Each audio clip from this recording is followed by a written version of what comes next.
Friends, welcome to Bhavani foods. ఈరోజు మనం గోంగూర పచ్చడి ఎలా చేసుకోవాలో చూద్దాం.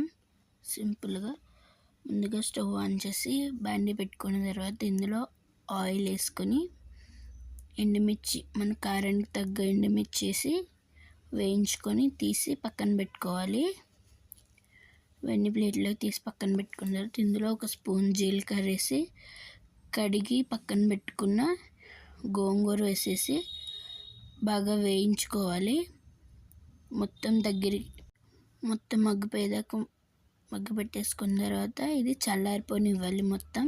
ఇప్పుడు ఒక మిక్సీ జార్ తీసుకొని అందులో మనం వేయించి పక్కన పెట్టుకుని ఎండుమిరపకాయలు, తగినంత ఉప్పు, కొన్ని వెల్లుల్లిపాయలు 10-15 వెల్లుల్లిపాయలు వేసి బాగా మిక్సీ వేసుకోవాలి.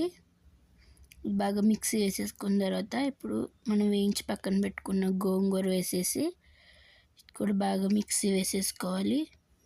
గోంగూర మిక్సీ వేసేటప్పుడు ఆపుకుంటూ ఒకసారి కలుపుకుంటూ ఇది మొత్తం బాగా కలిసేలాగా మిక్సీ వేసేసుకోవాలి.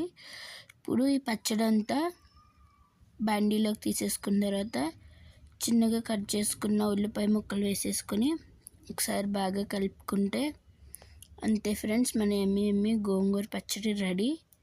మీరు కూడా ఒకసారి ట్రై చేసి ఎలా ఉందో చెప్పండి. Bye friends, please subscribe friends.